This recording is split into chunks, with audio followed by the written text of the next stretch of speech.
What if I told you that northern seafarers survived extreme cold without modern heating technology? Are you ready to learn the truth about the reality of their daily lives, hidden beneath a thick layer of snow? Scandinavia's harsh climate dictated brutal conditions where the slightest mistake in preparation meant certain death. Winter lasted a very long time, and preparations began as early as the short summer. People stockpiled huge quantities of dried fish and cured meat to feed their large families. Every log for kindling counted, as the hearth had to keep people warm continuously. Despite the bitter cold outside, the inhabitants of the fjords did not simply wait out the bad weather. They turned the cold winters into a period of active work, using unique engineering solutions.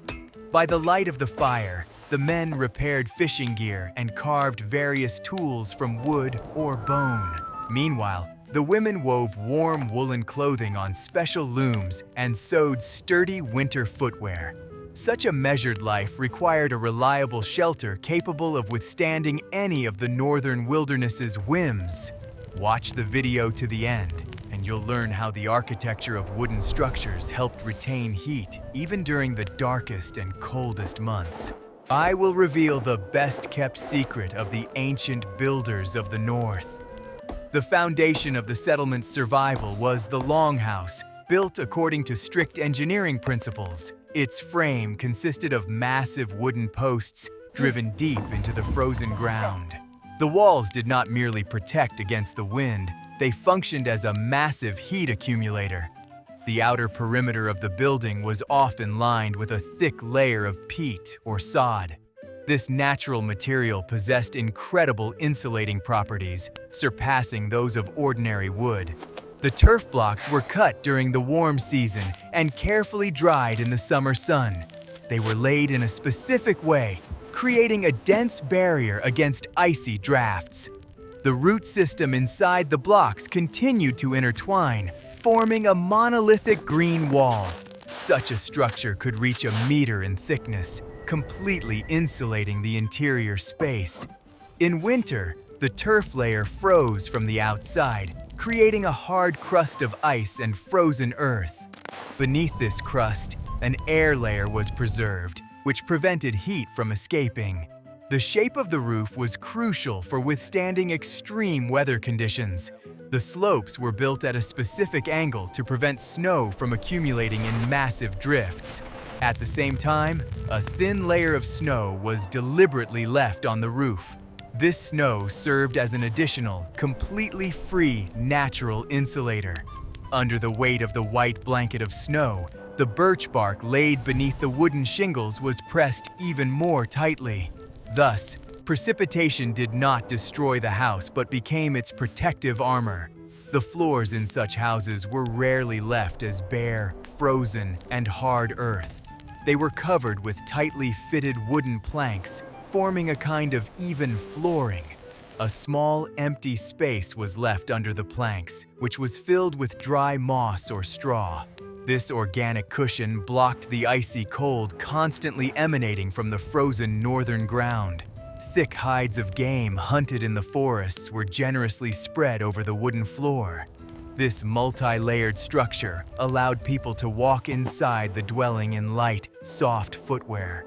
The layout of the buildings within the settlement was never chaotic or random. Houses were positioned to shield one another from the prevailing northern winds. Solid end walls typically faced the open sea or an icy fjord. Narrow passages were left between the buildings, which were quickly buried in snow during the winter.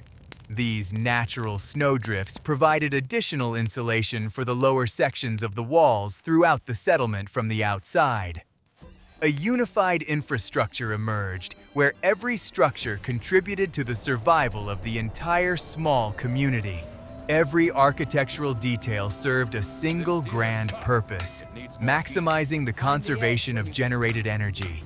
The engineering genius of the ancient masters allowed them to create oases of life in the midst of an endless, icy desert. Wintering in such a house was not a punishment, but a time of focused labor and preparation. Heat was retained so effectively that people often worked with small wooden details inside. I'd love to hear your thoughts. What do you think about these architectural solutions? Share your thoughts in the comments and be sure to subscribe to the channel. Are you ready for the shocking truth about the interior layout of ancient longhouses? The interior space of the building differed greatly from modern notions of domestic comfort. The structure was not divided into small, isolated rooms by solid wooden walls. Instead, it consisted of a single vast hall, divided only by functional zones. The absence of solid partitions allowed warm air to circulate freely from one end to the other. Every square meter of heated space was used with maximum efficiency and practicality. Along the long walls were wide wooden platforms resembling spacious bunks. During the day, they served as comfortable workspaces for artisans, carvers, and skilled weavers. As darkness fell, these same massive platforms quickly transformed into communal sleeping quarters. They were raised above floor level to avoid drafts and damp cold. Spacious, dark storage areas for tools and raw materials were arranged beneath the platforms. This multi-level layout significantly conserved precious heated space within the common hall. Workstations were located closer to sources of natural or artificial indoor light. Looms were set up so that the craftswomen could work through the long and ear evenings. Tools for wood carving or the painstaking work of bone carving were stored in strict order. Every item had its own strictly designated place, which completely eliminated chaos in the cramped space. On winter days, all the inhabitants of the longhouse were constantly engaged in monotonous but extremely important work. Working together in one large hall greatly strengthened social bonds within the community. Special attention was paid to the proper storage of everyday outerwear and sturdy winter footwear. Wet items were never thrown on the floor, but were carefully hung on special smooth poles. These poles were secured as high as possible under the ceiling, where the warmest air accumulated. Over the long night, thick woolen tunics and leather boots had time to dry completely. Dry clothing was essential for safety during daily outings in severe frost. Wet clothing in the harsh winter meant severe freezing and loss of ability to work. The layout of the few passageways inside the longhouse also followed strict climatic logic. The passageways between functional zones were often blocked off with heavy, multi-layered felt curtains. This allowed for temporarily sealing off empty areas of the hall and significantly conserving fuel in the hearth. For example, the far, dark corners of the building might not be heated at all if no one was there. This created a highly flexible, dynamic system for managing the indoor microclimate. The vast space constantly adapted to people's specific needs at any given moment. Smart planning transformed a simple wooden hangar into a complex, fail-safe survival system. The builders knew how to strike the perfect balance between limited space and the need to accommodate dozens of residents. It's amazing how well thought out and efficient this minimalist, austere northern way of life was. Do you think modern city dwellers could adapt to such a life in a shared space without private rooms? And are you ready to delve deeper and understand what warmed these walls from within? The next chapter reveals the secret of an incredible mastery of the element of fire that will amaze you. The hidden truth that everyone keeps quiet about lies in their remarkable handling of open fire.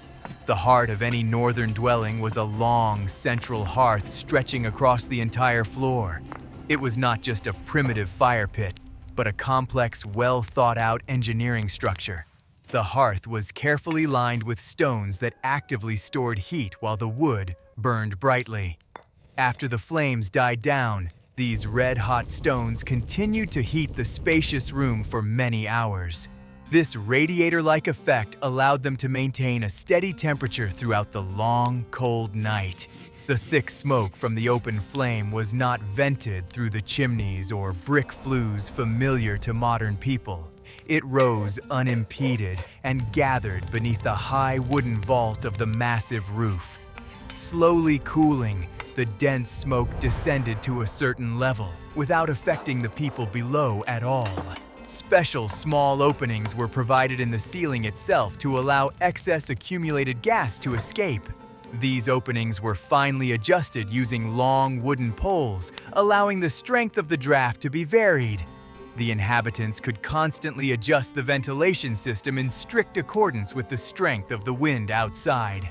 Different temperatures were maintained in different parts of the long hearth to meet various domestic needs.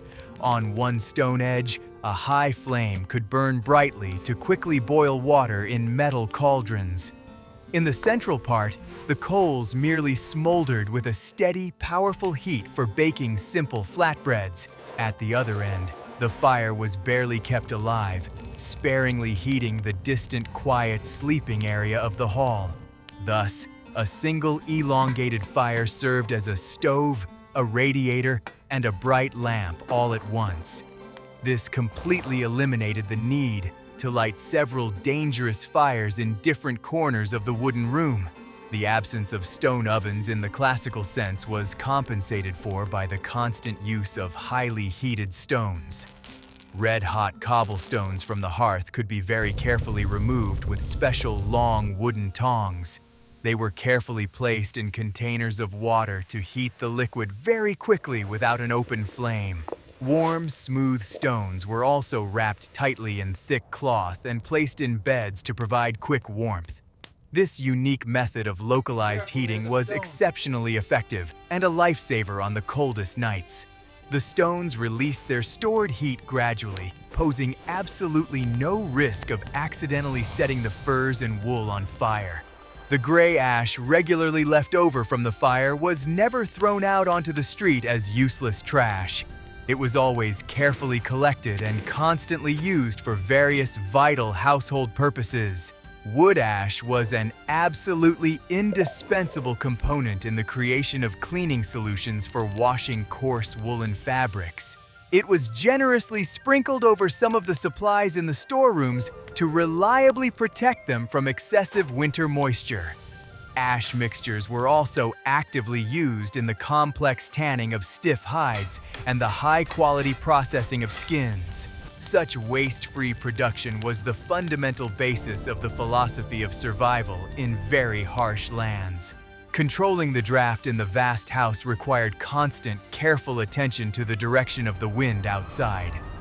During sudden, howling gusts of an icy storm, the vents on the dangerous windward side were closed completely.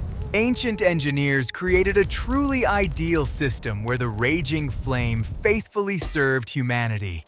Studying their empirical methods forces us to take a completely new look at the complex history of Northern architecture. If you enjoyed this dive into the secrets of ancient engineers, be sure to like this video. What if everything you were taught about surviving extreme winter cold is outdated? The main weapon against the deadly, bone-chilling cold was not the thickness of the walls, but warm, layered clothing. Textile production during the era of the northern seafarers reached incredible, astonishing heights of quality and complexity. The primary and most valuable material was very coarse, yet surprisingly dense and warm, locally produced wool. The process of creating long fabrics did not stop for a single day throughout the long winter. The craftswomen mastered the complex art of spinning to perfection, masterfully transforming coarse fleece into strong, even threads. Preparation of the valuable wool always began long before the first truly heavy and prolonged snowfalls. The wool was sheared in the spring or summer using special heavy iron shears, carefully preserving the long guard hairs. The raw material was very carefully cleaned of large plant debris, but the natural fat was never washed out of it. This unique animal wax, known as lanolin, gave the finished garments excellent water-repellent properties. Spinning the long threads was done using a wooden spindle, a simple but extremely effective hand tool. A skilled spinner could produce an incredibly smooth and strong thread non-stop, working even in thick semi-darkness. The complex technique of fulling wool allowed for the creation of even more durable and reliable protection against severe frost. The finished woolen fabric underwent prolonged, rigorous treatment with hot water and constant mechanical friction. The fibers interlocked tightly, forming a thick material vaguely resembling modern, very dense drape. From this stiff, felted fabric, they sewed the warmest long cloaks, wide trousers, and huge, thick mittens. Felted wool was completely impervious to both wind and water, retaining excellent flexibility even in the most severe frost. It was truly an ideal, unrivaled material for hard outdoor work during heavy blizzards.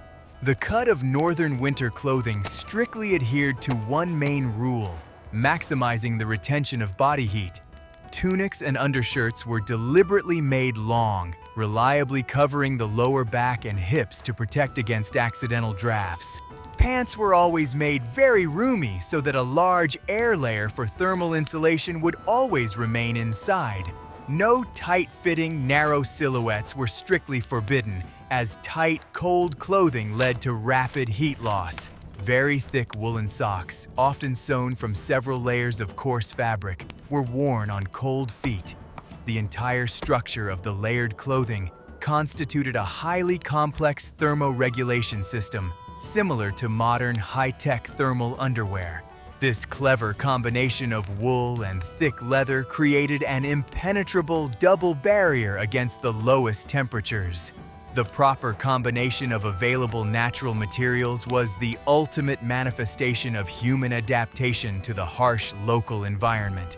Constantly mending old, worn-out clothing took just as much time as making something entirely new. Severely worn sections of fabric were very carefully darned with strong, stiff threads made from horsehair. The frayed edges of shirts were trimmed with thin leather strips to significantly extend the garment's overall lifespan. The labor of patient women at the wooden loom was just as vital as that of strong men in the smithy. What modern fabrics, in your opinion, can compare in properties to processed natural wool? In the next chapter, you will learn how they managed to stock up on provisions for long months of isolation. Providing the community with food for the winter required enormous, exhausting labor and very precise mathematical planning. The period for agricultural work and harvesting was extremely short due to the harsh climatic conditions of the northern region. The main task wasn't only to obtain a large amount of food, but also to reliably protect it from spoilage. Long-term storage in the absence of constant frost inside the home required the use of complex chemical processes. The northern peoples empirically mastered a variety of preservation methods that transformed perishable fresh produce into long-lasting supplies. Each family essentially turned its wooden dwelling into a massive food warehouse, filled to the brim. Drying in the open, cold wind remained the most common, simplest, and absolutely reliable way to preserve the catch. Huge quantities of caught sea fish were gutted and hung on special tall wooden frames right by the shore. The cold, very dry and salty ocean wind drew all the moisture out of the carcasses, making them as hard as ordinary wood. Such hard-dried fish could be stored for years without losing any of its original nutritional value or caloric content. Before cooking and eating it, it had to be soaked in water for a very long time or beaten vigorously with heavy wooden mallets. This lightweight product was the ideal provision for both long winter stays at home and extended voyages across the open sea.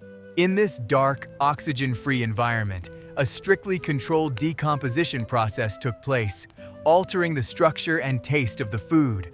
The resulting distinctive product had an extremely pungent odor, but was completely safe and suitable for consumption.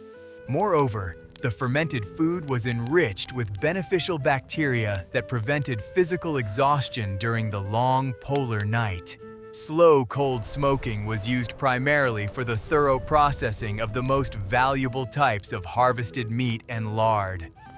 Large pieces of meat were hung as high as possible under the roof of a longhouse, right in the thickest part of the acrid hearth smoke. Such cold smoking took many long weeks but ensured simply perfect preservation of food supplies. The use of rock salt for preservation was incredibly effective, but an extremely expensive and rare method of preservation. Salt had to be evaporated from seawater over a long period or brought with great difficulty from very distant southern countries. That is why only the very best cuts of fatty meat or rare, expensive fish were subjected to direct dry salting. A much more common method involved storing the food in a very strong brine, which was carefully poured into sturdy wooden barrels. In this brine, the meat could sit undisturbed all winter, completely immune to natural processes of decay or spoilage. Before cooking, these pieces were washed very thoroughly and for a long time with fresh water to get rid of the unbearable excess salt. Abundant wild berries, nuts, and edible roots were gathered in the fall in truly massive industrial quantities. Sour cranberries and lingonberries stored perfectly and for a long time in wooden barrels completely filled with pure, icy spring water. The natural, potent preservatives within these tart berries reliably prevented any spoilage throughout the long winter. Nuts and dried medicinal herbs were carefully stored in sturdy canvas sacks, hung high to protect them from moisture.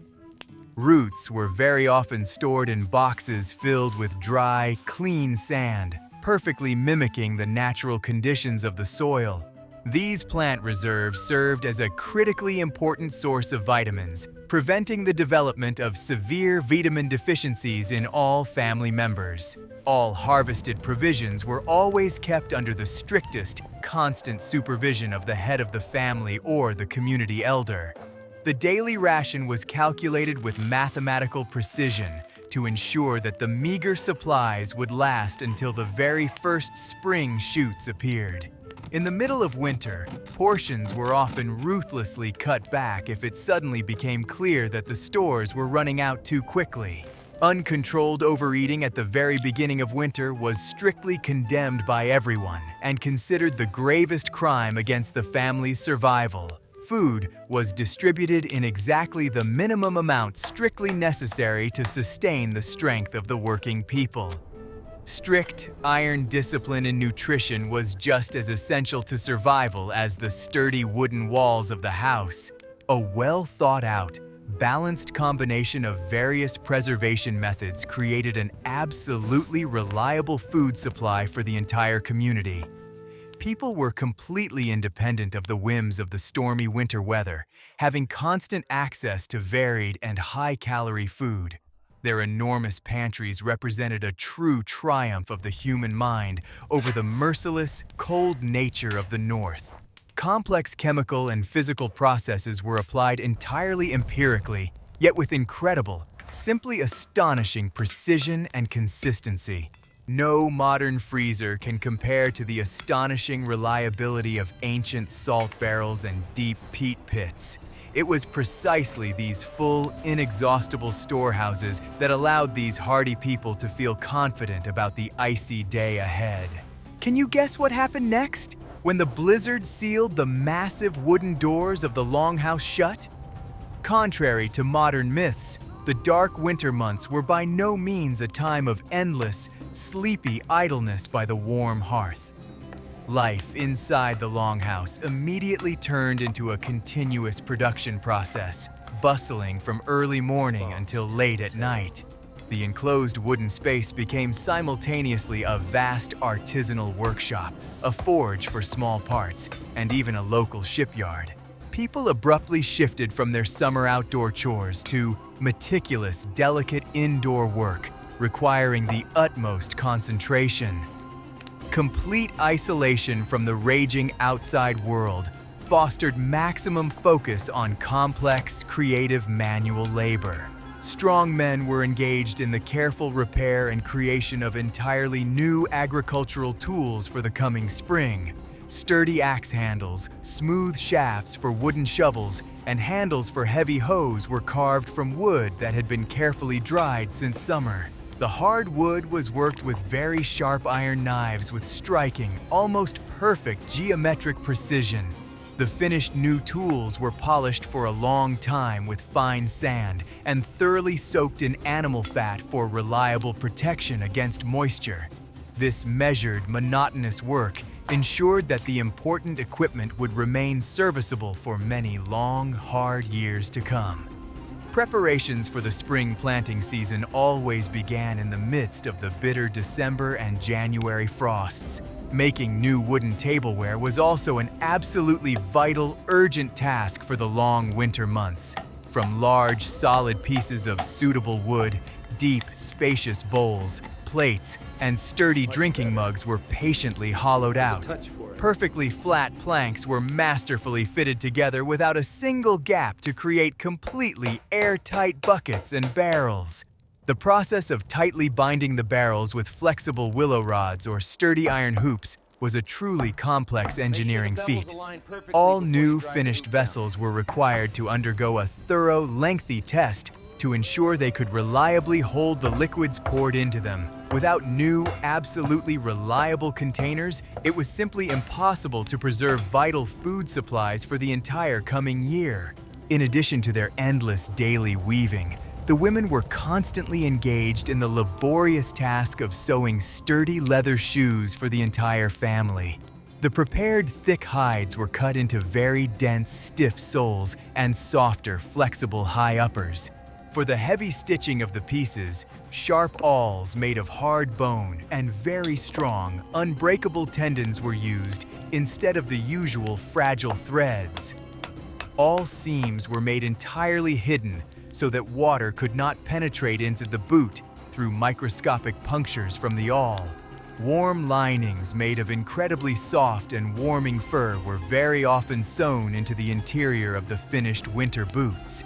Each new pair was always crafted strictly to order, taking precise account of all the anatomical features of the future owner's foot. Constant, uninterrupted work helped successfully avoid serious psychological problems in the conditions of forced, oppressive confinement. The monotonous clatter of the machines and the quiet scraping of the knives merged into a single, soothing work rhythm of life in the large workshop. The long evening hours of hard work were always accompanied by the oral transmission of ancient legends and strict laws. Respected storytellers rhythmically recited long sagas, recounting in detail the past exploits of ancestors and the great gods. These long stories not only entertained the weary listeners, but also served as a unique, irreplaceable oral textbook of life. To the steady, calm voice of the storyteller, the weary hands automatically, without a hitch, performed long, memorized work movements. In this way, ancient culture was carefully preserved, and vital practical knowledge was passed down from generation to generation. The spacious winter home became a strict school, a bustling workshop, and a sacred temple all at once. Labor was by no means a heavy curse, but the only way to maintain order in the chaos of the frozen winter world. Household items created during these snowy months were distinguished by their incredible, unmatched quality and remarkable durability. Year after year, the people of the North proved that even complete isolation in the ice could be productive and endlessly creative. Do you think modern society could endure such a long, monotonous isolation of constant manual labor? Have you ever wondered what amazing materials were used to insulate these vast craft halls against the frost? In the next chapter, you'll learn how the simplest natural resources were masterfully transformed into ideal insulating barriers. Creating a reliable, airtight shelter required an extraordinarily deep, intuitive understanding of the properties of available natural building materials. Strong wood, although the fundamental foundation of the wooden structure, was completely incapable of retaining all the accumulated heat on its own. Experienced builders were constantly searching for additional hidden layers of protection to outwit the Arctic, biting winds. The most unexpected elements of the harsh surrounding environment were readily put to use, from simple soft moss to dry seaweed. Deep knowledge of the thermal conductivity of materials was carefully passed down by word of mouth and continuously refined over the centuries. Each material found occupied its own strictly defined, mathematically precise place within the wall's highly complex structure. Soft green moss was the most common, cheapest, and most accessible insulator in the rich arsenal of ancient northern builders. It was gathered at the very end of the wet summer in huge woven baskets in marshy lowlands and dark, dense forests. This moss possessed the remarkable ability to trap air exceptionally well within its dense structure, even when heavily compressed. They caulked every tiny gap between the logs very tightly and thoroughly, packing the material in with special wooden wedges. Once it entered the narrow gaps, the moss swelled slightly from the natural humidity of the air, permanently and completely blocking all drafts. It was a completely natural, renewable sealant, entirely immune to rapid and destructive decay. The tough bark of trees, especially the flexible birch bark, served as a crucial, absolutely reliable waterproofing barrier on the roof. Huge, wide sheets of birch bark were very carefully and evenly peeled from the trees during the spring sap flow season. They were laid with a large overlap on the roof directly beneath the main heavy layer of earthen peat or thin wooden shingles. This birch bark contained powerful natural resins, making it an absolutely waterproof, impenetrable barrier against rain. It instantly drained away spring meltwater and rainwater, completely preventing moisture from penetrating the roof structure. This simple technology allowed wooden roofs to remain completely dry even during prolonged cold autumn downpours. The heavy peat blocks mentioned earlier served as the primary, impenetrable outer shell of many structures. Peat had a unique porous structure that was simply ideal for retaining the heat accumulated inside. It not only reliably insulated the house from the cold, but also excellently dampened the loud sounds of the howling hurricane-force winds outside. Massive buildings clad in layers of peat often blended seamlessly with the surrounding landscape, resembling natural hills. To reinforce the tall peat walls, tightly woven, flexible branches of willow or thin birch were sometimes used. The result of this labor was an incredible structure capable of withstanding the harshest weather conditions. In some cold regions, a complex technique was used to build turf walls with layers of flat, heavy stones. Flat, gray slate slabs were constantly alternated with layers of earth and turf to achieve much greater stability. This heavy stone reliably protected the very foundation of the thick wall from being washed away by meltwater during frequent thaws. Insulating doorways and the few window openings always required a special approach and specific flexible materials. Narrow strips of thick felt or very soft, elastic leather were tightly nailed along the edges of the massive door frames. The heavy door leaf was pressed as tightly as possible against these seals, completely eliminating even the slightest drafts. The skillful, thoughtful combination of all these natural materials created an absolutely impenetrable, warm shell for the dwelling. Ancient people were masters at taking everything they needed from nature without disturbing the delicate balance of the ecosystem. Their wooden houses were an organic, natural extension of the northern landscape, not some foreign, artificial object. The ingenious engineering solutions of antiquity brilliantly prove that modern synthetic materials are completely unnecessary for effective insulation. Their incredible natural ingenuity completely replaced modern laboratories and vast technological testing grounds. These sturdy structures stood unshakably for decades, reliably and carefully sheltering their inhabitants from the deadly, icy breath of winter. The availability of truly vast reserves of high-quality wood was an absolutely indispensable condition for survival over the course of 6 months. Without a constantly, brightly burning hearth, any house, even the most well-insulated one, would instantly turn into an icy tomb. The scale of dry firewood harvesting for a single longhouse simply boggles the imagination of modern people accustomed to comfort. Hardened lumberjacks began their incredibly arduous work as early as spring, before the very first green leaves appeared. Wood cut during this cold season contained the minimum amount of natural moisture in its hard trunks. This significantly accelerated the subsequent drying process and greatly improved the quality of the future fuel. The choice of specific tree species for kindling was not random and depended strictly on specific household needs. White-barked birch was considered the most valuable fuel, as it produced a very steady, strong heat without flying sparks. Hard oak provided an incredibly long, slow smolder, simply ideal for maintaining warmth on a long night. Coniferous species, such as pine and spruce, were used much less frequently due to their incredible abundance of sticky resin. They produced a great deal of smoke and could easily cause a dangerous burst of bright sparks right into the center of the wooden living hall. However, long pine kindling was excellent for very quick kindling or for brief, bright interior lighting.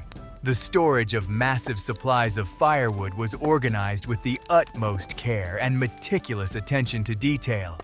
The firewood was stacked very evenly in tall, long piles along the solid walls of a longhouse or in separate sheds. The piles were constructed so that the wind could blow freely through them, carrying away all traces of moisture. The top layer of stacked firewood was always covered with light canopies made of birch bark or old wooden shields to protect it from autumn rain. A properly, tightly stacked woodpile never fell apart and provided very easy access to dry fuel in winter. The stockpile of prepared firewood had to always exceed the community's estimated minimum needs by at least 1.5 times. In cold, treeless regions, such as rocky Iceland, the problem of fuel availability was particularly acute. There, people constantly had to seek out alternative, unconventional sources of energy for the vital heating of their homes. Driftwood washed ashore, huge trees carried by powerful ocean currents was actively put to use.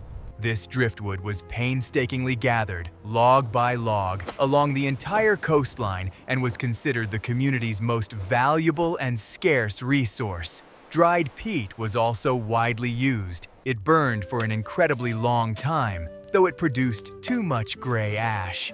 Harvesting wet peat in the summer was incredibly dirty and physically exhausting work that took weeks on end. In the most critical, desperate situations, even the dried bones of particularly large marine animals were immediately put to use.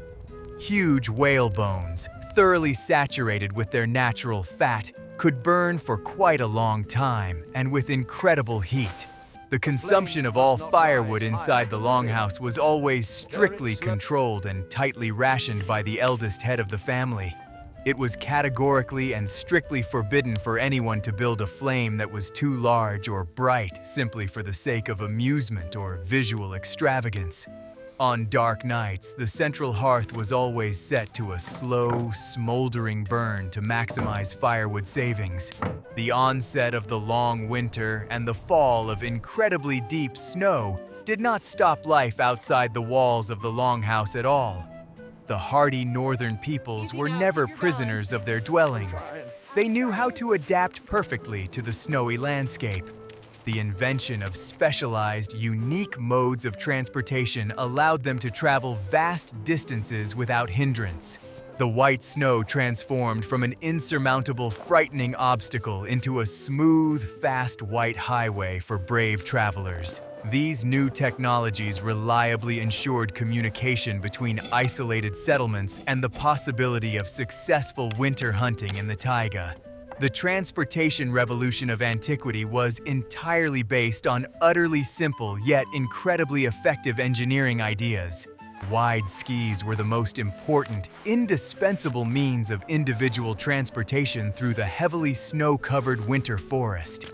They were carved from long, solid pieces of very resilient wood, most often from flexible ash or sturdy birch. Skis of that era very often had completely different lengths for the left and right legs of the hunter. The long, smooth ski was designed for fast gliding over a flat, snow-covered surface with minimal friction.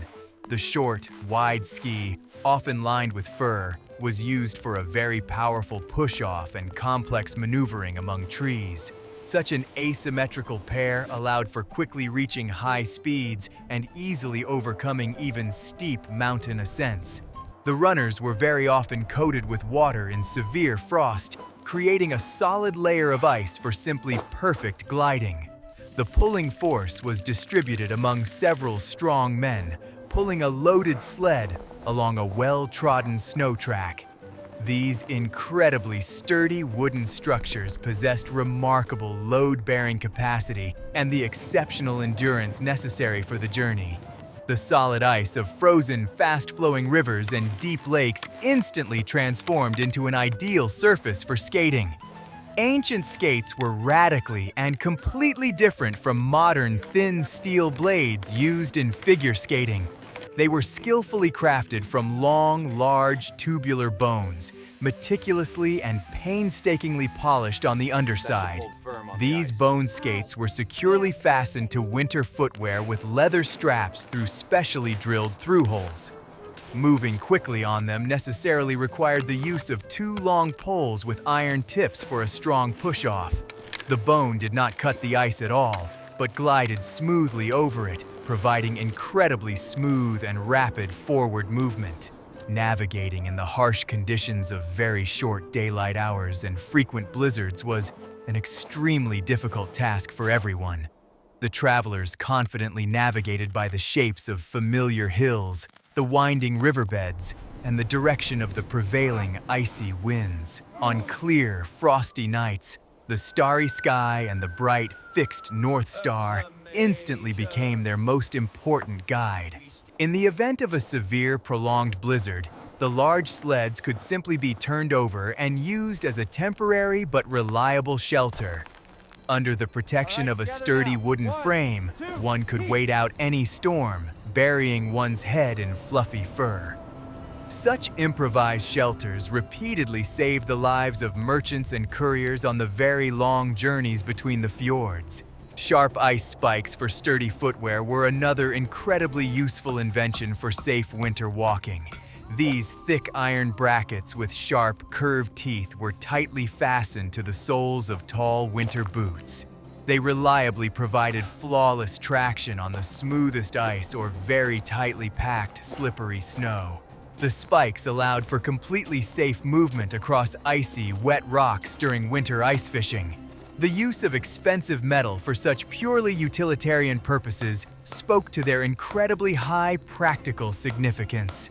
Safety on treacherous ice directly guaranteed the catch of necessary fish and the sustenance of the entire large family. These utterly simple wooden structures were far more effective than wheeled vehicles on deep, snow-covered terrain. The conquest of the boundless icy expanses brilliantly demonstrated the incredible adaptability and power of the human, inventive mind. Intelligence and a rigorous engineering approach triumphed over the blind, destructive force of the Arctic's fierce winter nature. Winter has always been the ideal time for the heaviest and most important of men's work, hot metallurgy. The forge was usually located in a completely separate building, far from residential structures due to the high risk of accidental fire. However, during the harshest, bone-chilling frosts, the heat from the forge became a welcome source of warmth. Working with metal heated to a white-hot glow required truly colossal amounts of physical energy and a huge quantity of wood fuel. It was precisely in winter that the men had enough free time to devote themselves entirely to this incredibly complex process. The blacksmith was the most respected craftsman, masterfully transforming shapeless, rusty ore into deadly, gleaming steel blades. The long process of extracting raw materials for metallurgy began long before the onset of cold weather in remote swamps and small lakes. Swamp ore appeared as brown, muddy clumps of earth, very rich in precious iron oxide. This ore was thoroughly washed with water, dried and burned for a long time over bonfires to completely remove excess moisture. In winter, these prepared ore reserves were carefully carried to a warm smithy for the subsequent, incredibly hot smelting of iron. The process of producing iron took place in small, hand-molded clay furnaces, rightly called bloomery furnaces.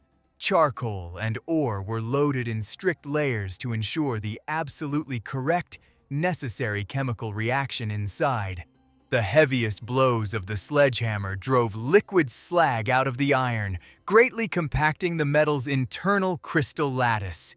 In the dimly lit forge, this noisy process was always accompanied by bursts of blindingly bright, flying sparks.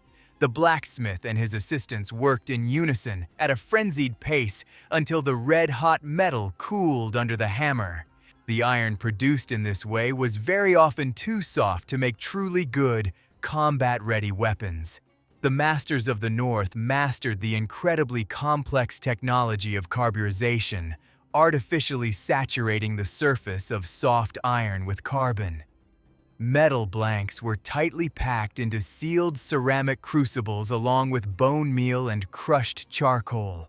During prolonged heating, carbon penetrated deep into the iron structure, miraculously transforming it into strong steel. This steel held its edge exceptionally well and did not bend at all even under the strongest blows in fierce combat. Crafting a high-quality, sharp blade was a complex process, always requiring many days of painstaking precision work.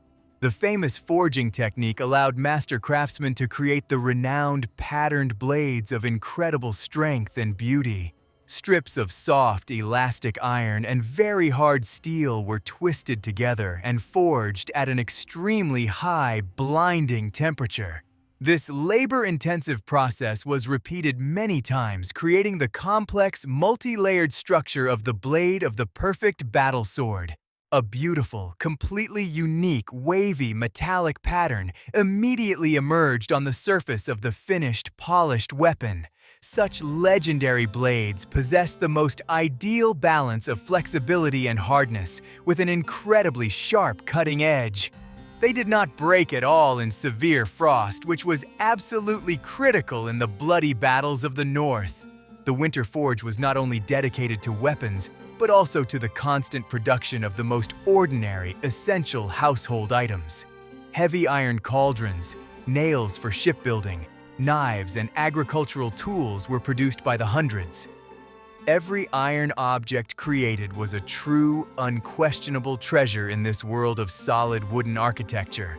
Tools were always hardened by abruptly plunging the white-hot metal into icy water or cold animal fat. The sudden temperature change gave the steel the necessary hardness, but required the blacksmith's truly masterful, flawless precision. The slightest error in hardening could make the metal too brittle, ruining long days of hard work. A blacksmith's precious tools were always a source of immense personal pride and the subject of the utmost care.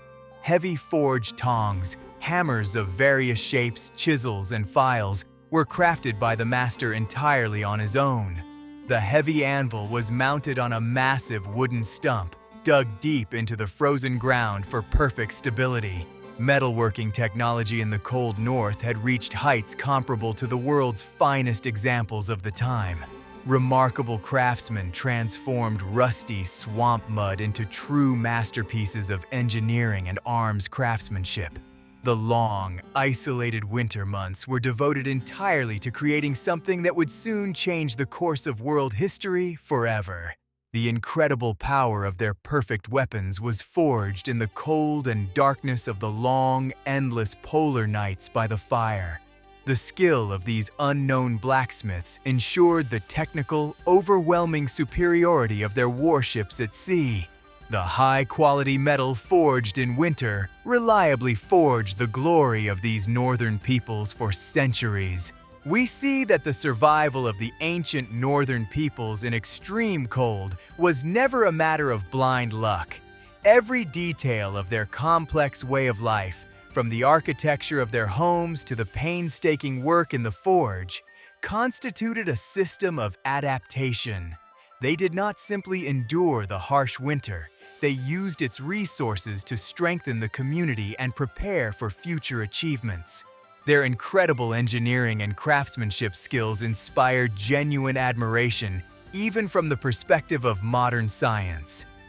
Do you think modern people could replicate this survival experience using only natural materials? Be sure to subscribe to our channel so you don't miss new, in-depth explorations of the mysteries of human history.